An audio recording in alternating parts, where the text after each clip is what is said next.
Olá! Começa agora mais uma edição do Via Legal. E no programa de hoje você vai conhecer um lugar que já foi ponto turístico da cidade de Natal, mas nem de longe lembra o prestígio que já teve. Isso aqui, nos domingos, era o point do natalense, né? Isso aqui era um vai e vem de pessoas. Eu lembro muito dessa época, era um negócio bem bonito aqui. O hotel, construído na década de 60, é hoje abrigo de moradores de rua e usuários de drogas. O descaso foi parar nos tribunais.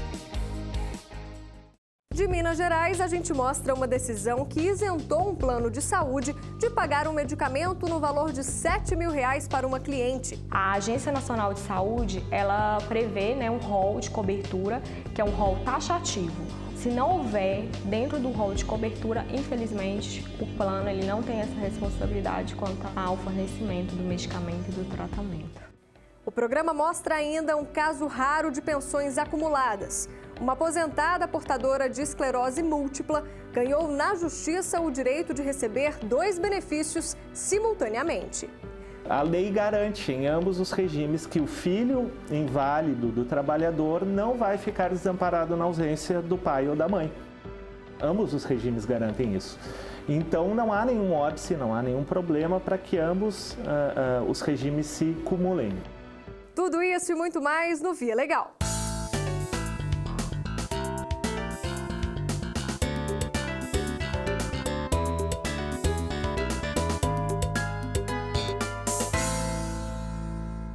Uma construção com arquitetura moderna e detalhes luxuosos. Esse era o cenário de um dos mais importantes hotéis de Natal na década de 60.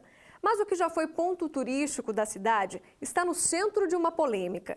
Os interesses da comunidade, dos proprietários e do Ministério Público foram parar nas mãos dos juízes. E para completar, o local está em processo de tombamento histórico e não pode ser demolido. Os detalhes na reportagem de Alessandro Moura. A Ponte Newton Navarro tem apenas 8 anos, mas já é uma das atrações turísticas na capital do Rio Grande do Norte. Daqui de cima dá para ter uma ideia da beleza que cerca a cidade de Natal. Deste lado fica o Forte dos Reis Magos e logo adiante a Praia do Meio, que já foi uma das mais famosas da região.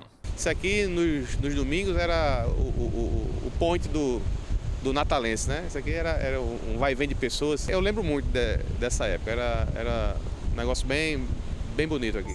A praia começou a ser mais frequentada na década de 60 a partir da construção do Hotel Internacional Reis Magos, o primeiro de luxo do estado. Com ele vieram a iluminação pública e o calçamento da orla, marcas de um tempo em que a arquitetura brasileira passou a ter identidade. Para essa urbanista, o Reis Magos é um exemplo do estilo modernista. Ele tinha um grande pano de cobogó, que é um elemento vazado que propiciava não só a entrada de luz, como também quando o sol incidia dava um efeito bem legal nele. Essa coisa dessa volumetria que ele tinha, os pilotis, que são as colunas, tudo são elementos que juntos marcaram esse estilo. A fachada lembra uma onda, os espelhos refletem o azul do mar e o jardim com altos coqueiros se integra com a vegetação nativa. Mas a descrição só é possível graças às fotografias da época. Já se passaram 20 anos desde que o hotel fechou as portas. Hoje, o cenário é de abandono e em muitos pontos restaram apenas vigas de aço. Nem mesmo a estátua dos Reis Magos, que já estampou cartões postais da cidade, foi poupada pelo vandalismo. É difícil imaginar que este prédio já foi considerado um dos principais símbolos do turismo potiguar. Nossa equipe conseguiu entrar no prédio e ver de perto que as rachaduras estão por toda parte. Neste local, o teto cedeu. Veio um rapaz olhar aqui para implodir, um engenheiro. Eu entrei com ele lá para dentro e não vamos sair daquele engenho. Está tudo rachado aqui. Mesmo sabendo dos riscos que corre, José mora no hotel há 14 anos. Ele trabalha como zelador para evitar invasões no imóvel. Se eu não tivesse aqui, mas tem invadido, tem um noiado morando aí. Nos arredores do hotel, a movimentação de usuários de drogas pode ser vista até durante o dia. O local também acabou virando ponto de prostituição. É interesse do Ministério Público que ali sejam eliminados alguns problemas, como a decadência econômica, que dá espaço para marginalidade, problemas de tráfico de drogas, problemas envolvendo a prostituição. E quanto mais aquela área permanecer na decadência, sem retorno do desenvolvimento econômico, mais esses problemas sociais vão se perpetuar. Para o Ministério Público Federal, a melhor saída é demolir o imóvel. O proprietário do prédio, o Grupo Hotéis Pernambuco, pretende construir no local um centro comercial. As máquinas só não começaram a trabalhar porque o Hotel Reis Magos está em processo de tombamento pelo Instituto de Patrimônio Histórico e Artístico Nacional, o IPHAN, um esforço que não tem o apoio do Ministério Público. Não há nenhum interesse histórico porque nada aconteceu no Hotel Reis Magos, só teve atividade durante míseros 30 anos. É um tempo muito curto se nós considerarmos o curso da história mundial, certo? E durante esse prazo de funcionamento, nada de relevante aconteceu nele. Ou seja, não há nenhum interesse social em que esse hotel ele seja preservado do ponto de vista histórico. O mesmo se diga do ponto de vista paisagístico e arquitetônico. Mas movimentos sociais contrários à demolição não deixaram por menos. Um documento chegou a ser encaminhado ao procurador, ressaltando a importância da preservação do imóvel. De acordo com a urbanista Patrícia Luz, o parecer foi ignorado. Um grupo de professores da universidade, da UFRN, a Universidade Federal do Rio Grande do Norte, do Departamento de Arquitetura, eles fizeram um belíssimo parecer a respeito desse hotel, onde todas essas características que marcam esse estilo estão elencadas nesse documento. Para impedir a demolição do prédio, o IPHAN decidiu entrar com uma ação na Justiça Federal. Na avaliação do juiz que analisou o caso, não se trata de decidir quem tem ou não razão, mas sim de proteger o patrimônio, pelo menos até que os estudos feitos pelo Instituto sejam concluídos. Não adiantaria nada um processo de tombamento se no final o imóvel fosse destruído ou fosse derrubado. Quando a gente trata de bens históricos e culturais, o princípio da precaução tem que agir em grau máximo. Então, tendo iniciado o tombamento, eu apenas decidi que não se podia demolir para preservar o imóvel. A decisão do magistrado deixa claro: o proprietário do hotel não poderá fazer nenhum tipo de alteração no imóvel enquanto o tombamento estiver sendo analisado. A multa em caso de descumprimento será de R$ 5 milhões. Na decisão, sugeri que as autoridades envolvidas, os empresários envolvidos, fizessem uma mobilização junto à sociedade potiguar para verificar a real importância daquele imóvel para o Rio Grande do Norte, para a cidade de Natal. O Estado Democrático de Direito exige a participação popular. Chega de autoridades que sabem tudo e que decidem pela maioria. De acordo com os arquitetos que defendem a preservação, o prédio não tem falhas estruturais. Por isso, eles acreditam na conciliação de interesses. O que se quer é que as características marcantes dele continuem, ou seja, toda essa configuração que ele tem na fachada que seja preservada. Internamente faz o que quiser. Preservar um bem é você manter viva uma parte da história daquela cidade. Como é que ela se desenvolveu, em que contexto ele foi construído, como é que as pessoas viviam naquela época, o porquê da implantação dele neste local, porque ele também foi escolhido para ser aqui. Enquanto o processo de tombamento não é concluído, o hotel se mantém no horizonte potiguar, não mais com tanta imponência, mas com a força de quem carrega traços da história. Um caso parecido foi julgado no Rio de Janeiro e a Justiça Federal decidiu pela restauração de um convento em Angra dos Reis, tombado como patrimônio histórico. Há 60 anos sem passar por reformas, os laudos da Defesa Civil comprovaram que parte do imóvel já estava condenada. O convento São Bernardino de Sena foi criado em 1947. E de lá para cá, pouco ou quase nada foi feito para preservar o local, que é tombado. A Prefeitura de Angra dos Reis divide a responsabilidade do imóvel com o IPHAN, o Instituto do Patrimônio Histórico e Artístico Nacional. Por isso, o Ministério Público Federal decidiu entrar com uma ação civil pública para obrigar os responsáveis a fazer uma obra de restauração e conservação do santuário. A situação ela foi chegando a tal ponto que chegou um determinado momento que caíram partes do próprio convento e a gente decidiu ajuizar a ação para deixar um compromisso formal perante o juiz com prazo para o término dessas obras. A Justiça Federal concluiu que houve descaso dos réus em relação ao imóvel e que a reforma deve ser feita. A decisão teve como base os laudos da Defesa Civil da própria Prefeitura, que interditou parte da construção por conta do péssimo estado do telhado e do piso. O desfecho dessa história foi um alívio para esse especialista em restauração e conservação. Angra é uma cidade que foi muito descaracterizada, fortemente descaracterizada depois da implantação da BR, da Rio Santos. E então o convento, e não só o convento, mas o convento é um desses elementos de identidade da cidade de Angra que precisa ser mais reapropriado pela população de Angra dos Reis.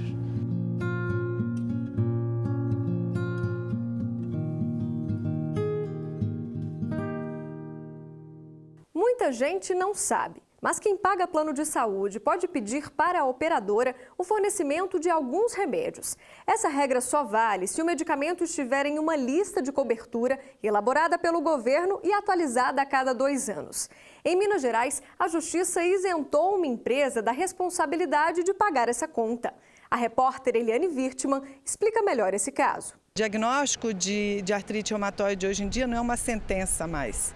E na época que a minha filha teve, era uma sentença. Tanto é que a gente chorou juntas uma semana. Depois eu falei, não, eu tenho que mudar essa história, eu tenho que mudar essa realidade. E foi exatamente o que Lauda fez. Na época que a doença foi diagnosticada, o jeito mais fácil de ter acesso ao remédio era importando dos Estados Unidos. Na época era $280 cada ampola de sal de ouro. Ela usava uma ampola por semana.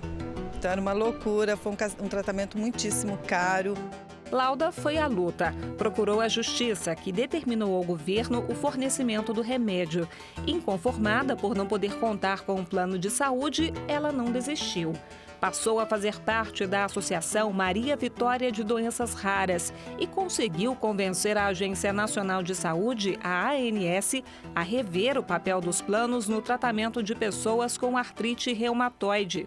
E deu certo. Pagar plano de saúde, você não ter a garantia da qualidade, entendeu? Se eu pago um plano de saúde é porque eu não quero esperar tanto tempo pelo SUS, entendeu? Que se fosse para esperar pelo SUS, eu não pagaria. Muita gente não sabe, mas dependendo do caso, as operadoras de saúde são obrigadas a fornecer o medicamento ao paciente. A relação dos remédios é determinada pelo governo. A lista é atualizada a cada 2 anos. E mesmo assim, vários produtos acabam ficando de fora. Resultado, muitas vezes as empresas negam o reembolso de tratamento de doenças raras. Foi o que aconteceu com uma moradora de Minas Gerais. O filho dela precisava de um remédio que custa R$7 mil por mês. A operadora Saúde Caixa negou o fornecimento. O caso foi parar na Justiça. No Tribunal Regional Federal da Primeira Região, os desembargadores entenderam que o plano dos funcionários da Caixa Econômica não tem a obrigação de custear o tratamento do hipopituitarismo, doença que provoca a infertilidade e o nanismo. O plano de saúde ele é bem restrito. A Agência Nacional de Saúde ela prevê um rol de cobertura, que é um rol taxativo. Ele pode cobrir além do que está ali. Vai de plano a plano. Se não houver dentro do rol de cobertura, infelizmente, o plano ele não tem essa responsabilidade quanto ao fornecimento do medicamento e do tratamento. Em nota, a Caixa Econômica Federal informa que qualquer desembolso fora do previsto pode colocar em risco a segurança e gestão do plano de saúde.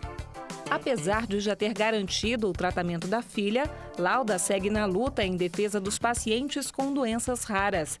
A associação que ela preside busca agora reduzir o prazo para a atualização da lista da ANS e obrigar os planos a ampliar a relação de remédios.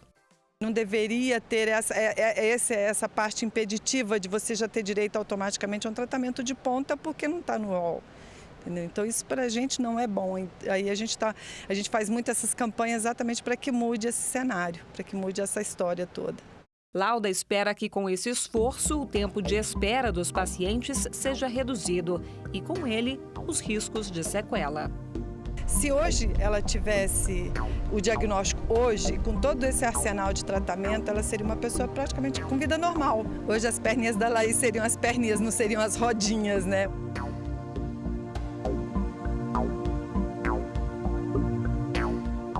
Você já viu aqui no programa outro medicamento extremamente requisitado para doenças de alta complexidade, o canabidiol. Produzido com uma das substâncias encontradas na maconha, ele tem o custo alto por causa da importação, o que impede muitas famílias de seguirem com o tratamento. E nesses casos, a Justiça tem sido aliada dos pacientes, obrigando o Estado a fornecer o canabidiol. Guilherme mora na periferia de São Bernardo do Campo, no estado de São Paulo. O jovem de 16 anos sofre com crises epiléticas. Ele tem uma doença cerebral crônica que afeta o desenvolvimento da criança. É uma síndrome que pode gerar até 500 convulsões num dia. O Guilherme chegou a 300 num dia só. E depois disso ele começou a tomar medicações para crises convulsivas. O que amenizou as crises de Guilherme foi o canabidiol, remédio importado feito a partir de uma substância extraída da maconha, que só foi legalizado no Brasil no ano passado. Eu nunca tinha nem ouvido falar a respeito de canabidiol. Aí você tem uma esperança. A verdade, a palavra é essa, a esperança. Nossa, chegou o que a gente sempre pediu. Alguma coisa que vai cessar a crise. Porque nós não temos sonhos assim de ver andando, ver correndo, falando, mas a gente quer ver o filho sem crise, né? Isso já é uma vitória muito grande para nós. Uma seringa como esta custa $500 e para o caso de Guilherme são necessárias 6 por mês. Uma conta que a família jamais conseguiria pagar. A saída foi pedir nos tribunais o fornecimento do remédio, um caminho que também tem sido escolhido por outros brasileiros com o mesmo problema. E a Justiça tem entendido que é direito do paciente receber o tratamento necessário de graça. Eu avaliei de acordo com a indicação terapêutica de que o uso da medicação traria resultados positivos para a qualidade de vida dele e também a urgência do pedido, já que ele fazia uso há alguns meses com resultados bastante exitosos. A lista completa de medicamentos que os planos de saúde devem cobrir você encontra no site do Ministério da Saúde. Anote aí o endereço: portalsaude.saude.gov.br. Em Porto Alegre, uma aposentada portadora de esclerose múltipla lutou nos tribunais para garantir o recebimento de 2 pensões simultâneas, uma por invalidez e outra do pai. O caso traz à tona quais são as exceções para o acúmulo de pensão. A reportagem é de Marcelo Magalhães. 72 anos de vida e muita história para contar. Assim é Dona Vilma. Eu fui em vários setores, eu trabalhei.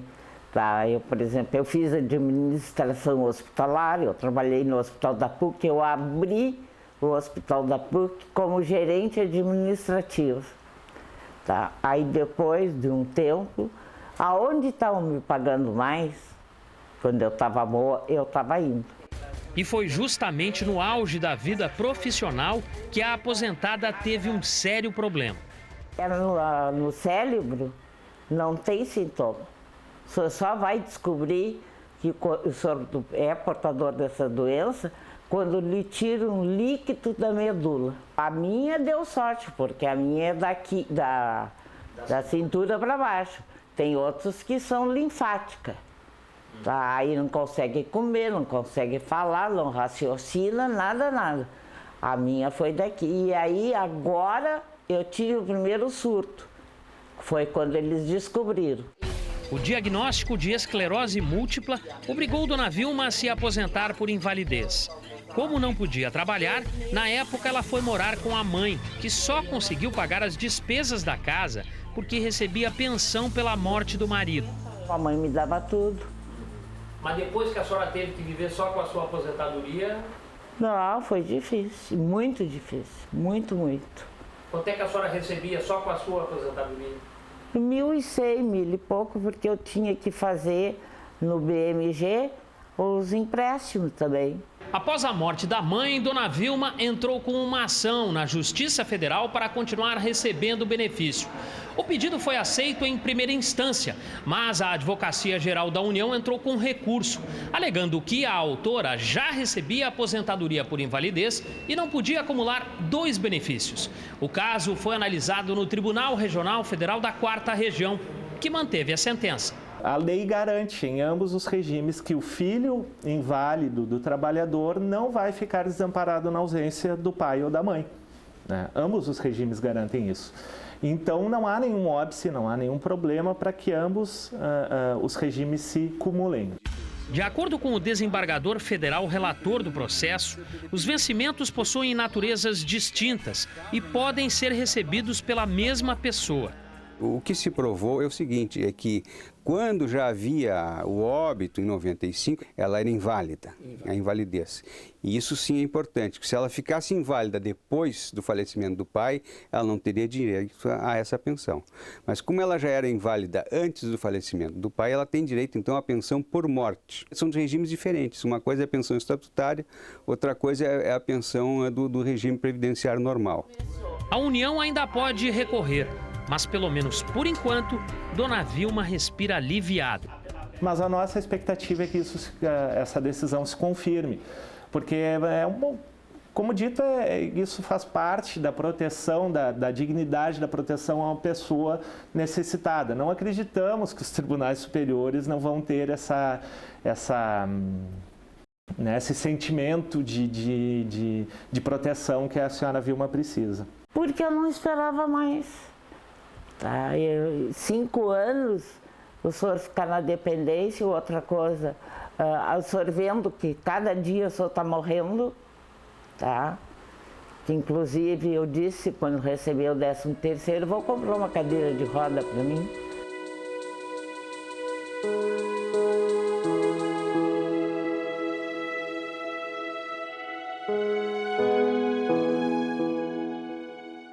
Outro caso, também de Porto Alegre e considerado uma exceção, já foi mostrado aqui no Via Legal. A Justiça autorizou o pagamento de pensão acumulada para 2 irmãos. Quando o pai deles morreu, trabalhava em locais diferentes e ainda contribuía para o INSS como autônomo. Por isso, os filhos tiveram o direito de receber 3 pensões ao mesmo tempo. O pai de Tiago faleceu quando ele e o irmão ainda eram adolescentes. A pensão por morte foi o único benefício deixado para os filhos. O médico exercia a função de técnico no Ministério da Saúde e de professor na Fundação Universidade Federal de Ciências Médicas de Porto Alegre. Além disso, também contribuía para o INSS como autônomo.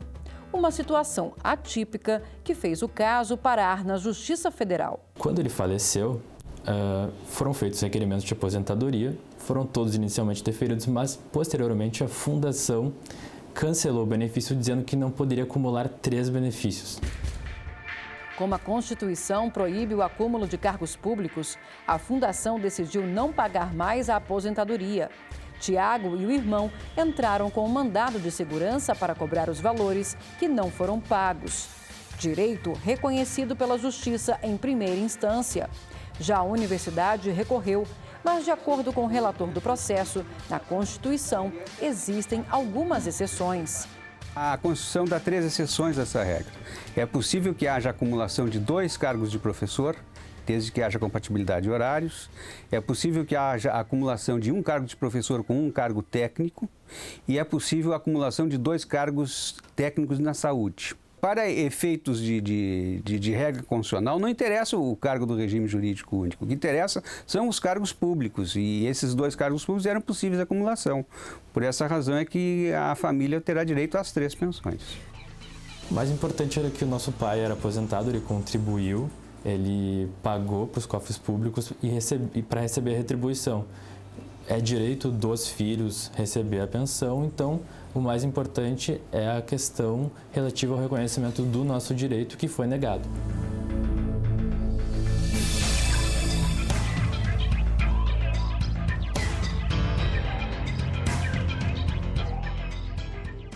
A gente fica por aqui, mas na semana que vem tem mais Via Legal para você e novas histórias decididas pela Justiça Federal. Acompanhe a gente também pelas redes sociais.